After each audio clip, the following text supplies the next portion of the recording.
근데 미국 애들 입장에서 스포츠는요, 맹수와 싸우는 검투사고 전쟁에 나간 전사들인데 그거 조금 부딪혔다고 쳐 넘어지고 떼굴떼굴 쳐 구르고 우리 엄마한테 다 말해 그러는 게 나약함의 상징이고 조롱의 대상으로 여기는 거예요. 미국 애들은.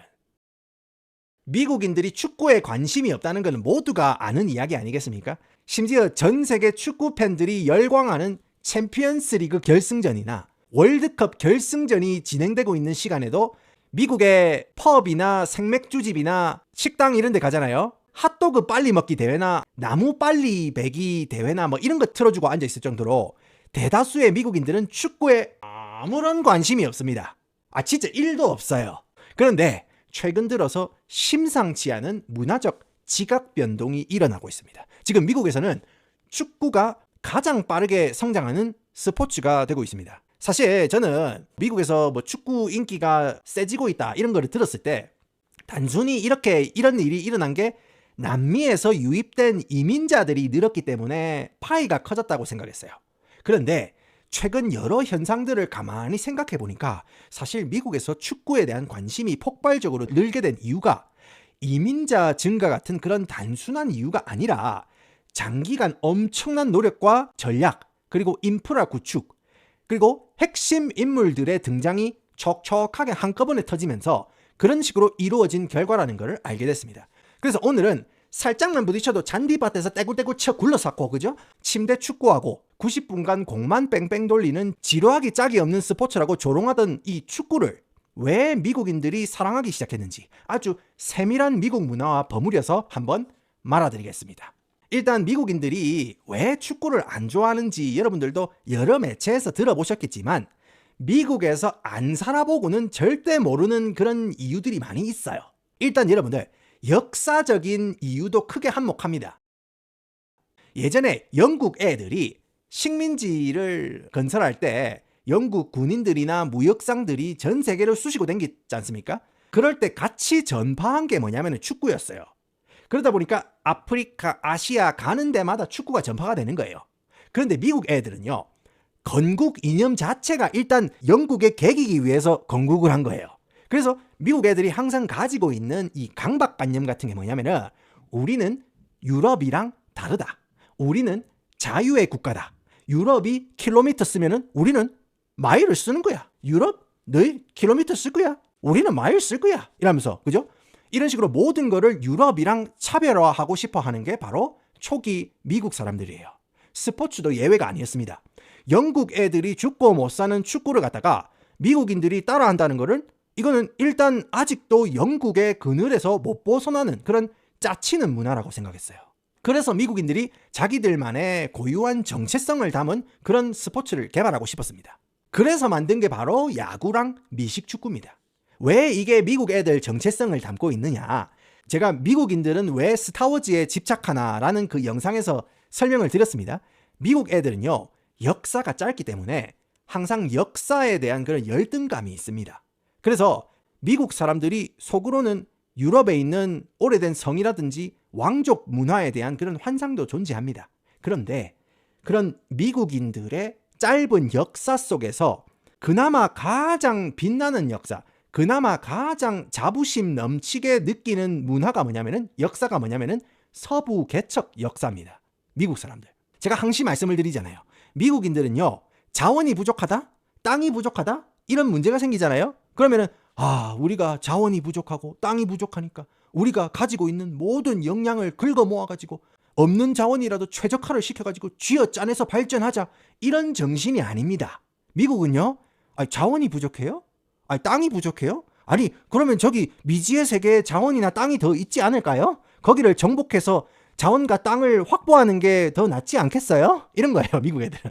뭔 말인지 알겠죠? 이런 마인드입니다. 그렇기 때문에 1루를 정복하고 2루를 정복하고 3루를 정복하고 홈으로 돌아오는 그런 식으로 전쟁을 치르고 승리하고 돌아오는 그런 정복 성향이 강한 야구, 그리고 1야드 전진하고 10야드 전진해서 결국 상대편 진영에 깃발을 꼽는 미식축구처럼 스포츠를 갖다가 얘들은 전쟁이나 땅 따먹기로 보는 경향이 강합니다.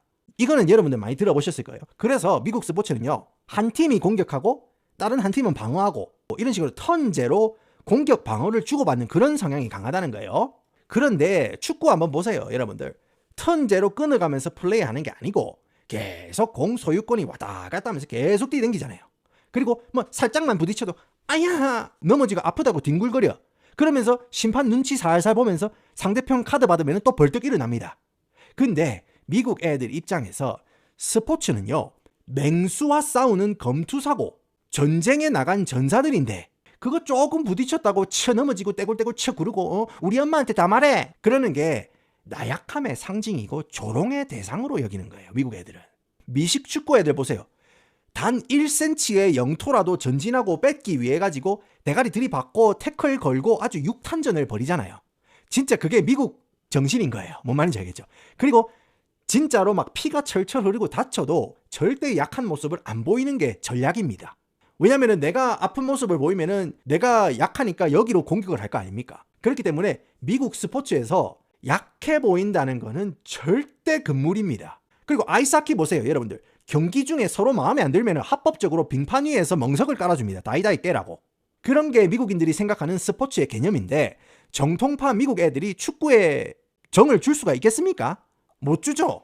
그렇죠? 미국 애들 중에 그 자존심이 굉장히 센 애 있잖아요. 그러니까 나라에 대한 자존심이 너무 세가지고 다른 나라 문화 무시하고 무조건 미국이 최고다라는 그런 다른 나라를 깔보는 듯한 발언을 하는 사람들 있잖아요. 그런 사람들이 옛날에 많았다고. 제가 처음에 미국 왔을 때도 그런 사람들이 참 많았거든요. 그게 왜 그러냐면은 냉전 시대 때 미국이랑 소련이랑 이렇게 경쟁이 심해지니까 미국은 다른 나라들과 다르고 세계를 선도하는 특별한 국가다라는 그 국뽕 정신이 굉장히 강했었거든요. American Exceptionalism이라고 하거든요. 그거를. 어릴 때부터 그런 교육을 받아온 지금 미국 40대, 50대들한테 그 신념이 굉장히 도드라지게 나타납니다. 그게 스포츠에서 그대로 나타나는 거예요. 여기 보면은 이제 뭘까?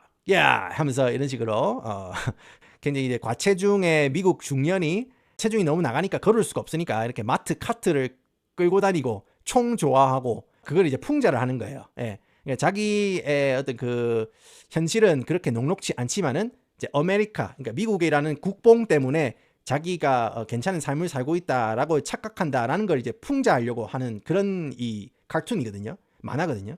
아무튼 간에 뭐 그런 게 이제 American Exceptionalism 때문에 그런 식으로 사람들이 미국이 최고다. 미국이 항상 넘버 원이어야 한다. 그런 이 인식이 머릿속에 굉장히 강력하게 잡혀있는 사람 많습니다. 근데 스포츠에서도 똑같은 거예요. 미국인들은요, 미국이 세계 최고가 될 수 없는 종목은요, 미국이 을이 되거나 쭈구리가 되는 그런 종목에는요, 겸손하게 굽히고 들어가는 걸 싫어합니다. 미국이 을이 되는 종목을 안 좋아해요. 심지어 미국인들은요, 미국인들만 즐기는 종목 결승전에 월드자를 붙여요. 미국 야구 메이저리그 결승전을 월드 시리즈라고 부르잖아요. 아니, 우리가 돈이 제일 많고 강력한 국가니까 미국에서 넘버원이 세계 넘버원 아니니? 라는 정신이 오랜 시간 미국인들 머릿속에 자리 잡은 거예요. 근데 축구는 어떻습니까, 여러분들? 축구의 중심은요, 유럽입니다. 유럽. 아무리 미국이 돈이 많고 아무리 미국이 기술력이 좋다고 하더라도 축구 쪽에서는 변방이에요. 축구 쪽에서는 쭈구리가 될 수밖에 없는 거예요. 싸움 잘하는 일진이라도 얘가 운동신경이 없으면은 반대양 축구 시합할 때 일진이라도 쭈구리가 되는 거예요. 운동신경이 없으면은. 그거는 마찬가지입니다. 심지어 미국은요, 미국보다 한참 가난한 나라, 뭐 나이지리아, 세네갈, 브라질 이런 나라도 미국을 가지고 놉니다. 축구로. 그렇기 때문에 미국인들 자존심에 우리가 세계 넘버원인데 축구에만 오면 찌질하네? 그러면 축구 안 해? 축구 안 해? 이런 거예요. 어차피 우리는 관심도 없으니까 우리가 저도 신경 안 씀, 타격 1도 없음, 타격 1도 없거든 하면서 어쩔 TV 이런 거예요. 그런 식으로 그냥 무시를 하는 거예요. 이런 거예요. 야, 내가 공부를 못해서 공부를 못하는 게 아니고 내가 그냥 안 하는 거야. 야, 내가 전교 1등을 못해서 안 하는 게 아니고 내가 안 하는 거야. 못하는 거랑 안 하는 거는 결이 완전히 다른데 그거를 내한테 못한다고 하면은 안 되지. 이런 거예요. 오케이? 그리고 세 번째 이유가 뭐냐면은 돈입니다. 돈. 야구나 미식축구나 농구는요, 중간에 공수교대 쉬는 타이밍이 많아요. 그러면은 리그나 중계방송사 입장에서 그 사이사이에 광고를 더 많이 끼워 넣을 수 있잖아요. 그러면은 광고 수익료가 전반 후반 한 번씩 쉬는 축구보다 훨씬 규모가 크다는 거예요. 그리고 이렇게 쉬는 타이밍 중간중간에 매점도 가가지고 핫도그나 햄버거나 맥주 사가지고 그저 돌아와가지고 경기 보면서 한 조각이 때리는 거예요. 그런 식으로 같은 2시간 반짜리 경기라도 매 경기, 매 시즌 이게 누적이 되면은 경기 중간중간에 일어나는 그런 경제적인 요소가 엄청나게 차이가 많이 난다는 겁니다. 그리고 미국식 스포츠에는 중간중간에 치어리더 언니들이 춤도 추고 율동도 같이 하고 마스코트들이 애들한테 공도 공짜로 던져줍니다. 그리고 경기장에 보면은 스포츠에 관심 없는 애들도 즐길 수 있는 뭐 수영장이라든지 놀이터라든지 그런 야외 활동도 굉장히 많아요. 미국에서. 그래서 미국에서 스포츠는요, 단순히 경기를 즐기는 장소라기보다 친구라든지 가족이라든지 다 같이 즐길 수 있는 테마파크나 엔터테인먼트적인 성향이 강합니다. 근데 축구는 어떻습니까, 여러분들? 여러분들 유럽에 가가지고 여러분들 축구장 가잖아요. 살벌합니다. 살벌해. 유럽 축구장은요, 응원가 자체가 쌍욕이나 인종차별적인 발언으로 도배가 돼 있어요. 선수들한테 패드립이나 손가락 욕하는 거는 아주 일반적입니다. 여러분들 이게 V자가 박지성 야호, 위숭빠레 야호, 손흥민 야호 이게 아니에요. 이거는 그 영국에서 이건 굉장히 심한 욕입니다. 손가락 욕. 여러분들 옛날에 박지성 선수 응원가 중에 개고기 응원가 알죠? 영국 애들한테는요, 그거는 굉장히 이제 애정의 표시 같은 거예요. 그러니까 영국 애들한테 아니 그 개고기로 조롱하는 건 좀 심한 거 아니냐고 따지잖아요. 그러면은 아니 그건 애정이 있으니까 하는 거지 애정이 없으면 응원가도 안 만들어줘 이러면서 그거를 불만으로 삼는 사람이 약해가지고 그게 불편한 거라고 그런 식으로 이제 말을 하거든요. 그래서 전통적으로 유럽에서 스포츠는 가족적인 문화라기보다는 이 아재들이 선수들한테 쌍욕하고 화풀이하고 상대팀 서포트들 담그면서 도파민 충전하러 가는 그런 자리에 가깝다. 예, 요즘은 많이 달라졌지만 아무튼 미국에서는요, 스포츠를 돈벌이나 엔터테인먼트 사업으로 생각하는데 광고도 몇 개 못 꼽는 축구를 갖다가 방송사에서 황금 시간대에 이렇게 걸 수가 없는 거예요. 그러면서 자연스럽게 대중의 관심에서 멀어지고 변두리에 머무는 겁니다. 이게 똑같은 예가 뭐냐면은 한국에서 여러분들 바둑 대국 있죠? 바둑 대국을 갖다가 토요일 저녁 8시에 못 틀어주잖아요. 그거랑 똑같습니다.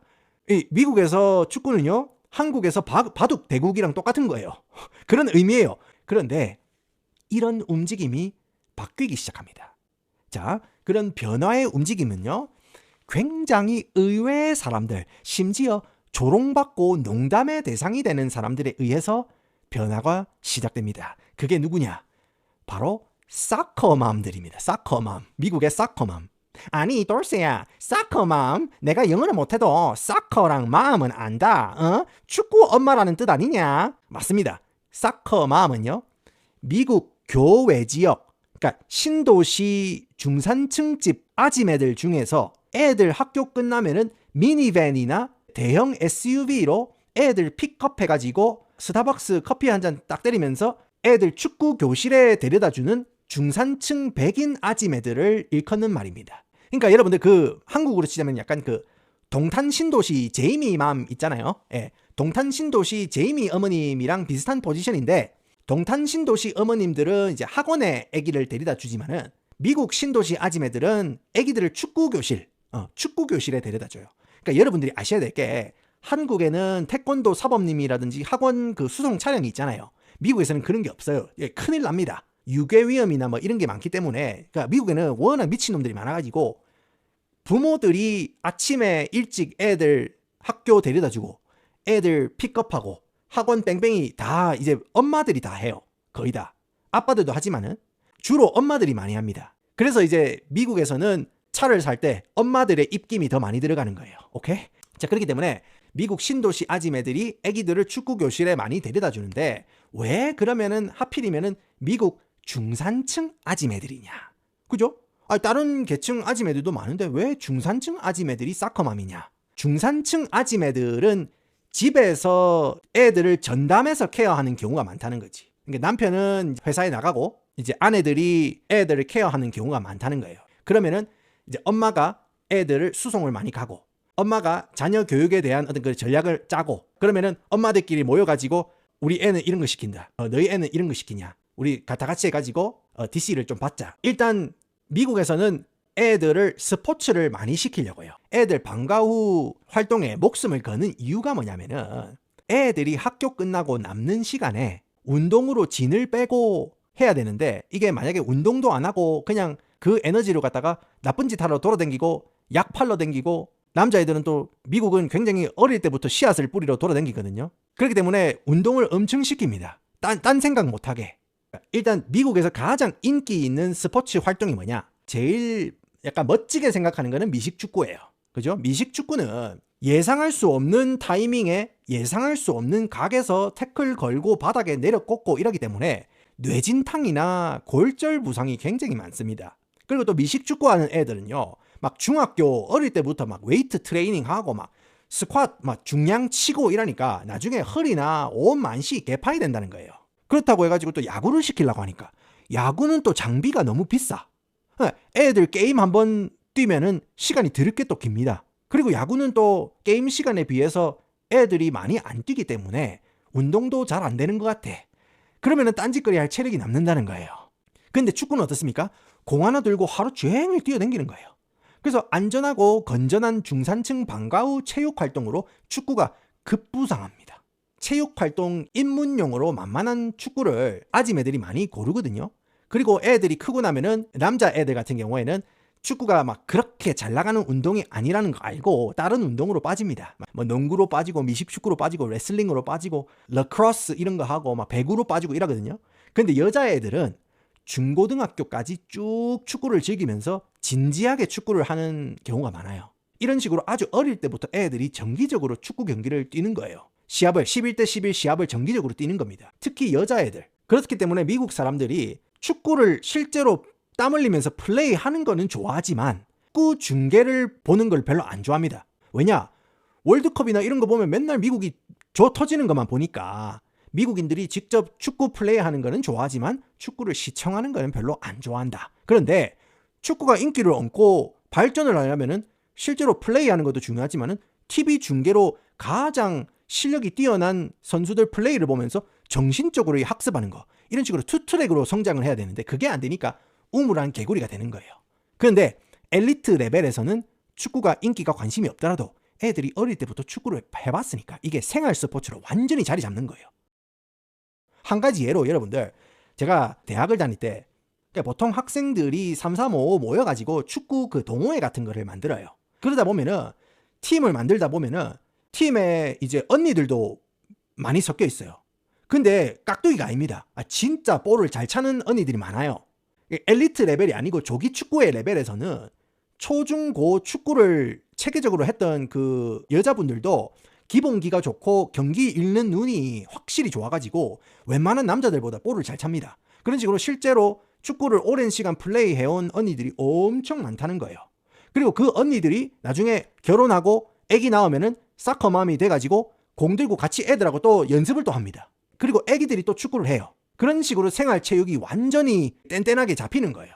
그런데 실제로 플레이하는 걸로는 인기를 가늠할 수 없다. 또 말씀을 드렸죠.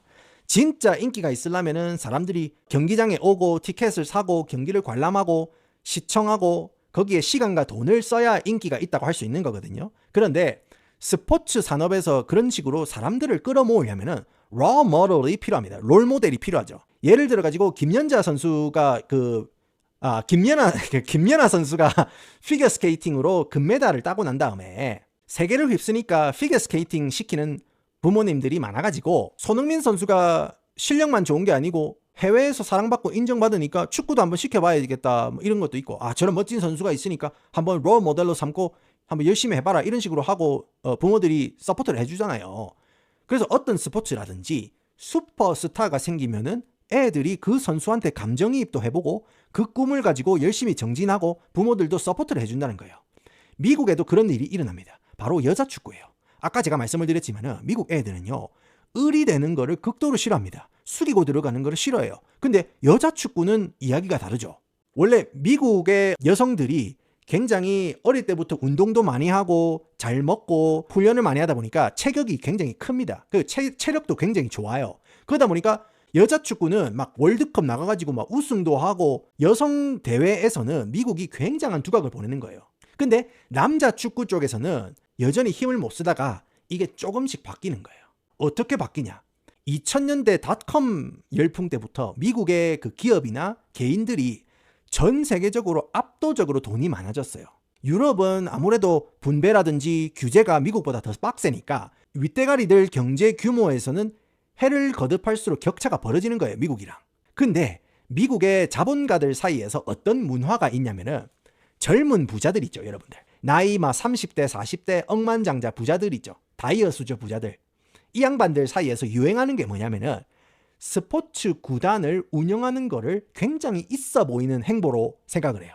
그러니까 구단주 타이틀을 자기 업적에 새기는 걸 좋아합니다. 그래서 미국에 보면은 수많은 스포츠 팀에 미국 자본이 흘러 들어오는 이유가 뭐냐면은 이런 젊은 재벌들이나 부자들 때문이거든요. 그런데 이 양반들이 미국 국내 스포츠 팀만 투자하고 인수하는 게 아니에요. 유럽으로 날아갑니다. 그러면서 젊은 재벌들이 유럽에 있는 클럽들을 막 사기 시작해요. 막 아스날이나 맨체스터 유나이티드나 뭐 첼시 이런 구단처럼 다 아는 큰 클럽을 사기도 하지만은 그거보다 약간 급이 낮은 사람들은 과거에는 큰 영광을 누렸는데 최근에는 자금난으로 쇠퇴한 그런 클럽 있죠. 그런 축구팀을 헐값에 매입합니다. 그러니까 셰필드 웬스데이 같은 그런 팀 있죠. 옛날에는 인기가 많았고 옛날에는 챔피언스 리그도 나갔는데 이제는 완전히 이제 쫄딱 망한 그런 팀. 그런 팀을 헐값에 매입한 다음에 대규모로 투자를 해가지고 다시 클럽 가치를 높이고 그런 식으로 매각을 하거나 그거 담보로 또 돈놀이를 하는 그런 게 유행이에요. 이 양반 있죠. 조시 크롱키라는 양반인데 아스날 구단주입니다. 자기 아버지가 스탠 크롱키라고 해가지고 미식축구 구단 LA 램즈의 구단주입니다. 근데 아스날도 산 거예요. 그러니까 아스날은 이제 아들이 많이 운영을 하는데 이 양반이죠. 조시 크롱키. 아버지가 스탠 크롱키잖아요. 그 양반이 미국 유통 재벌 워마트 있죠. 워마트의 사위입니다. 그러니까 아스날 구단주가 외가 쪽 할아버지가 워마트 회장입니다. 뭔 말인지 알겠죠? 그래서 이 집이 돈이 어마어마하게 많아요. 이런 식으로 미국의 재벌들이나 부자들이 유럽의 축구팀을 사가지고 키운 다음에 어떤 걸 하냐면은 미국에 있는 꽤 유망한 어린 선수들 있죠. 그런 친구들을 유럽 축구팀으로 연수를 보내거나 아예 자기들 팀 유소년 프로그램에 참여를 시킵니다. 아니면은 아예 해외에 있는 미군 기지 있죠. 그 독일이라든지 이런 미군 기지 있잖아요. 거기에서 나고 자란 애들 중에서 축구에 관심이 있고 잘하는 친구들 있죠. 그러니까 집중적으로 그 친구들을 이제 축구 프로그램을 돌리는 거예요. 그래서 살아남은 친구들은 유럽의 유수한 클럽에서 뛰게 하고 유럽에 못 남더라도 미국 축구 리그에 돌아와가지고 고연봉으로 프로 생활을 합니다. 그리고 아까 제가 말씀드렸듯이 미국은 축구가 생활체육으로 자리 잡혔기 때문에 만약에 이 친구들이 부상을 당하고 만약에 프로에 데뷔를 하지 못하더라도 미국에 돌아와가지고 코치를 하면 돼요. 유소년 코치를 하면 됩니다. 그래도 돈을 많이 벌어요. 예. 그렇기 때문에 예전에는 운동 능력이 뛰어난 애들을 야구나 미식축구에 다 뺏겼는데 이제는 아짐 애들이 부상 위험이 적어서 시키기 시작한 그 운동이 애들이 실력도 늘고 이제 운동 능력이 뛰어난 애들이 축구를 하기 시작하니까 걔들이 잘하는 애들이 유럽에서 뛰기 시작하고 그런 축구가 좋아서 재능이 있어서 축구를 하는 선수들이 늘기 시작했다는 거예요. 그래서 이제 생산된 선수가 바로 크리스찬 폴리식이라는 선수예요. 예. 전형적인 중산층 가정 아들내미의 어떤 그런 축구 루트 그런 거예요. 이 친구가 유럽 명문 클럽을 돌아다니면서 이제 남자애들도 슬슬 자기가 응원할 수 있고 자랑스럽게 여길 수 있는 그런 선수들이 하나 둘씩 나오기 시작하는 거예요. 그런 식으로 뿌리에서부터 하나 둘씩 괜찮은 선수들이 나오고 고연봉 선수들이 생기기 시작하고 그 선수들 대상으로 광고가 몰리기 시작하고 돈이 몰리기 시작하고 그렇게 조금씩 성장하는 겁니다. 그런 흐름에서 엄청난 변화가 찾아왔고 자 저는 이게 미국 축구 인기에 결정적인 역할을 했다고 봐요. NBC 스포츠 그리고 바로 이 언니 레베카 로라는 언니 그리고 NBC 방송사 때문이에요.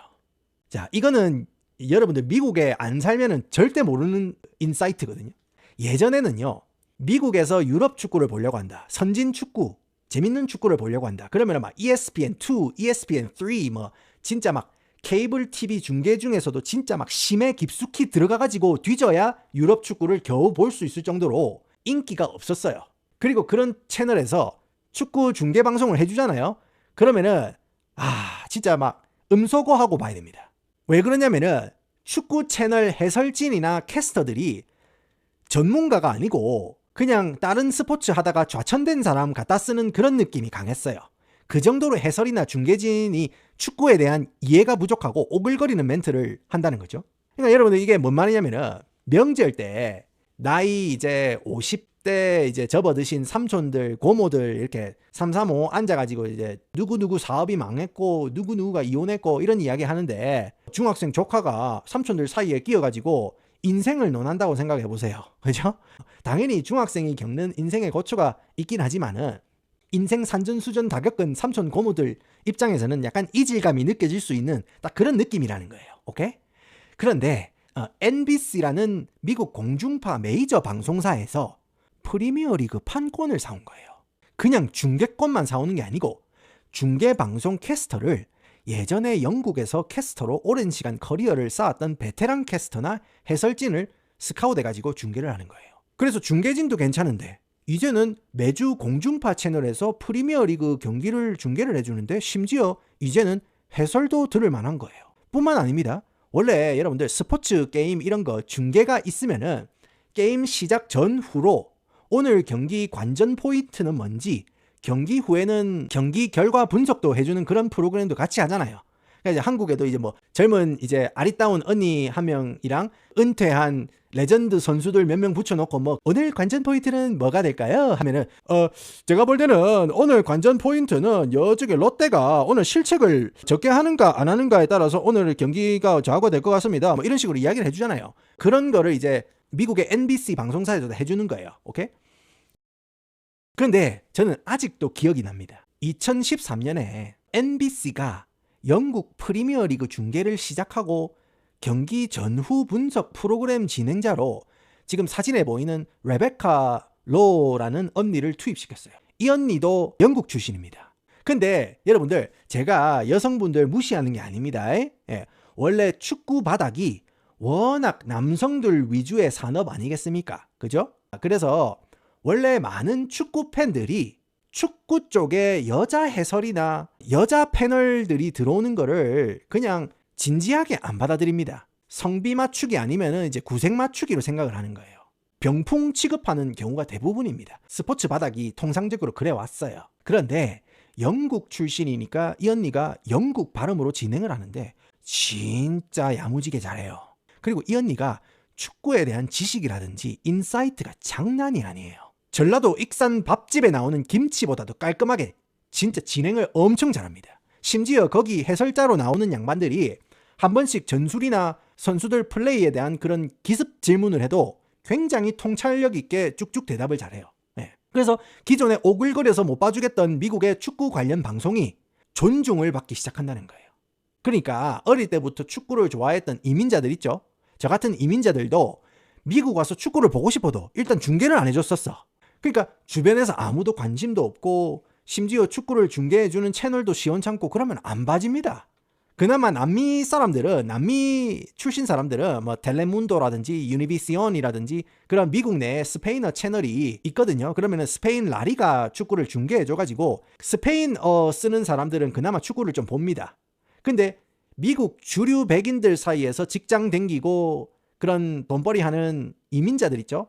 이런 사람들은 그래도 미국 문화에 좀 녹아들고 싶고 직장 생활하면서 그죠? 상사가 어제 미식축구 경기 봤어? LA 램즈 경기 봤어? 그러면은 아는 척이라도 해야 되잖아요. 직장 동료랑 말도 섞고 친해지기 위해서 미식축구도 뭐 한 번씩 보고 농구도 한번 보고 이런저런 스포츠에 정을 줘보는데 여러분들 어릴 때부터 차곡차곡 쌓아온 문화, 어릴 때 여러 추억들이 새겨져 있는 이 축구에 대한 사랑은요 여전히 마음속에 남아있는 상태라는 거죠. 이민자들이. 한국 사람뿐만 아니라 유럽에서 온 사람들도 그렇고 남미에서도 온 사람도 그렇고 아프리카에서 온 사람도 그렇고. 그런데 NBC라는 거대 공중파에서 매주 유럽 축구 중계를 해주니까 이제는 미국에서도 주말마다 유럽 선진 축구를 볼 수 있는 채널이 생긴 거예요. 끊겼던 축구에 대한 관심이 확 끌어올라오는 겁니다. 그리고 그런 식으로 이민자들도 프리미어리그 경기 그죠? 주말마다 관람하고 애들도 같이 앉아서 경기를 보고 예전에는 축구를 직접 하기만 해가지고 선진 축구에 대한 식견이 없고 무조건 주 뛰어댕기기만 했는데 이제는 유럽 축구도 매주 보고 그거 플러스 일요일 아침이나 토요일 아침에 매주 경기를 또 뛰는 거예요. 11대 11로. 한국에는 우리가 경기를 해도 솔직히 학교 다닐 때 축구를 해도 11대 11로 경기하는 게 흔치가 않잖아요. 점심시간 때 저글링 오지게 뛰어댕기는데 그거 사이로 축구 딱 하고 만약에 축구 강슈팅 때렸는데 일진 대갈통에 딱 맞으면 운동장 한복판에서 폭력 사태 일어나잖아요. 미국에는 그렇지가 않다고요. 11대 11로 매주 경기를 띱니다. 애들이. 그런 식으로 뿌리부터 관심이 생기기 시작하고 이제는 남자애들도 축구에 대한 열정이 진지하게 생기기 시작하는 거예요. 그렇게 젊은 세대들이 축구를 진지하게 받아들이기 시작합니다. 그리고 축구 인기가 높아지려면 응원 문화나 문화 자체를 즐기는 것도 중요합니다. 특히 교외 도시 이런 데는 덜한데 도심에 사는 젊은 사람들 있죠. 20대, 30대. 이런 젊은이들 같은 경우에는 주중에 일하고 토요일 아침이 되면은 더 길게 자고 싶은데 막상 토요일 아침 일찍, 일요일 아침 일찍 눈이 떠지거든요. 그런데 보통 사교 활동이나 친구를 만나면은 저녁에 만나는 경우가 많잖아요. 근데 유럽 축구를 하는 시간이 딱 미국 토요일 아침 8시부터 한 11시쯤이에요. 그러면은 도시에 사는 젊은이들이 아침에 딱 일어나가지고 한 9시나 10시쯤에 마시러 나갑니다. 경기를 보러 가는 거예요. 근데 이런 젊은 사람들의 생활 패턴을 간파를 하고 새로운 시장을 연 사람들이 바로 맥주집이에요. 펍. 원래 바나 펍이나 생맥주집 이런 데는 오후 늦게 장사를 시작하잖아요. 근데 도심에 있는 펍들이 아침에 유럽 축구 관람하는 인구가 늘고 있다는 걸 알고 아침 특선 이런 거 해가지고 안주 하나 더 끼워준다거나 이런 식으로 해가지고 아침에도 문을 여는 거예요. 그래서 이런 유럽 축구를 즐기는 사람들이 3-3-5에 모여가지고 가볍게 맥주 한잔 하면서 경기도 보고 노가리도 까고 그런 문화가 생기기 시작하는 겁니다. 그리고 또 결정적인 게 뭐냐? 바로 메시입니다. 메시. 예. 메시가 인터 마이애미로 왔어요. 패드립 아닙니다, 여러분들. 마이애미로 왔어요. 그런데 그냥 혼자 온 게 아니죠. 지금은 은퇴 바로 직전이라도 오랜 시간 손발을 맞춰온 그런 세계적인 수준의 동료들이랑 같이 옵니다. 이게 어떤 의미냐면은 이게 진짜로 중요해요, 여러분들. 미국에 살고 있는 수많은 라티노들 있잖아요. 히스패닉 사람들. 미국에 살고 있는 수많은 라티노들 심장에 불을 활활 지피는 엄청난 사건인 거예요. 메시가 미국에 온 거는. 여러분들 아셔야 될 게 미국이 아마 멕시코 다음으로 스페인어를 사용하는 인구가 가장 많은 나라가 아마 멕시코 다음으로 미국일 거예요. 그 정도로 미국에 라티노들이 많은 거예요. 라티노 문화권에서는요. 메시가 신입니다. 신. 그러니까 메시 얼굴 그려져 있는 티셔츠, 메시 양말, 메시 반스 그냥 이 사람들은요. 메시를 신봉합니다. 왜냐? 라티노들 중에서 가장 성공한 인물이 바로 메시예요. 한국에서 BTS 사랑하는 분들 많은 거랑 비슷한 감정이입입니다. 그들의 성공이 마치 내 성공인 것 같은 그런 간접적인 뿌듯함이나 카타르시스가 있는 거예요. 그래서 메시가 진짜 라티노들한테는 신적인 존재인데 그런 신적인 존재가 미국으로 온대요. 평생 TV로만 보던 메시가 실제로 경기하는 거를 눈앞에서 볼 수 있다? 이게 여러분들 더 중요한 이유가 뭐냐면은 30대, 40대, 50대 이민자 1세대 부모들이 왜 메시에 열광하고 집착하는지 미국에서 나고 자란 이민자 2세대라든지 이민자 3세대 애들은 축구가 얼마나 대단한지 잘 몰라요. 얘들은 미국화가 됐습니다. 현지화가 됐어요. 그래서 막 농구 좋아하고 막 이러거든요. 그러니까 미국에서 나고 자란 애들은 부모 세대, 부모 이민자 세대랑 문화 차이, 세대 차이가 엄청난 거예요. 그런데 실제로 메시가 어떤 플레이를 하는지, 메시가 어떤 영향력이 있는지 이제 미국에서 플레이를 하고 미국에서 활동하는 메시의 영향력을 실제로 보는 거예요. 그래서 이제는 라티노 집 애들도 메시의 이제 성공에 감정을 이입을 하고 다 같이 열광적으로 빠지게 되는 겁니다. 그러면서 미국 국기를 가슴에 단 가능성이 있는 유소년 선수들이 하나하나씩 튀어나오고 그런 선수들이 아까처럼 미국 구단주들이나 투자자들이 운영하는 클럽 유소년 팀에 입단하고 그렇게 성장해서 좋은 퍼포먼스를 보이고 지금 미국 월드컵, 여러분들 미국 월드컵 경기하는 거 보셨습니까? 굉장히 잘해요. 그런 식으로 이제 사람들이 관심을 가지기 시작하는 거예요. 원래 우리는 을이었는데 우리도 꽤 하네? 하면서 관심을 가지는 거예요. 그래서 월드컵이 폭발적으로 관심을 일으키게 되는 어떤 그런 도화선이 되는 거예요. 또 그리고 또 한 가지 바로 헐리우드 연예인들이 아주 적극적으로 홍보에 축구를 이용하고 있습니다. 무슨 말이냐면은 미국 인기 스포츠들이 대부분 미국 내에서만 즐기는 종목이잖아요. 미식 축구, 농구, 야구, 뭐 농구가 뭐 유럽이나 뭐 중국 이런 데서 인기가 있고 뭐 야구나 아시아나 뭐 남미에서 인기가 있다고 하더라도 축구는요 전 세계 공통 언어예요. 처음 만나는 아프리카 사람, 처음 만나는 남미 사람이라도 그 나라 축구 선수 이름 몇 개만 알아도 서로 공통 분모 형성되면서 친구가 될 수 있습니다. 실제로 저도 미국 처음 왔을 때 각국에서 온 친구들한테 그 나라 축구 선수 이름만 대면 바로 친구가 됩니다. 심지어 차범근 감독님 이름을 아는 친구들도 많았어요. 붐차. 독일 친구들이나 저쪽에 폴란드 쪽에 있었던 친구들 붐차 하면 다 알거든요. 그러면서 공통 분모 형성되면서 친구가 됩니다. 그거를 헐리우드 연예인들도 아는 거예요. 그래서 글로벌적으로 공감대를 사고 글로벌적으로 자기 이미지나 사업을 확장하기 딱 좋은 거예요. 그게 바로 축구입니다. 그래서 꽤 많은 헐리우드 스타들이 지금 축구판에 뛰어들고 있어요. 그러니까 구단주가 되거나 이 친구가 이제 마이클 B 조던이라고 미국 흑인 배우 중에서 가장 잘 나가는 친구거든요. 마이클 B 조던 같은 경우에는 본머스에 아마 지분을 샀거나 아마 그럴 거예요. 그리고 이제 킴 카르다시안 그죠? 이 언니는 아마 레알 마드리드 엠바서던가 아마 그럴 겁니다. 예, 그런 식으로 이제 자기 이미지 메이킹. 그러니까 나는 다양성을 존중하고 세계 모든 인종과 종교가 사랑하는 축구를 사랑하는 사람입니다. 고로 나도 사랑해 주세요. 라는 그런 이미지 메이킹으로 이용을 하는 거예요. 네. 헐리우드 스타들이 이런 식으로 인스타그램 포스팅을 하면은 10대, 20대가 축구는 쿨한 거다, 축구는 국제적인 거다, 그런 브랜딩을 갖다가 머릿속에 어릴 때부터 잡는 겁니다. 연예인들 관심 많은 10대, 20대 상대로.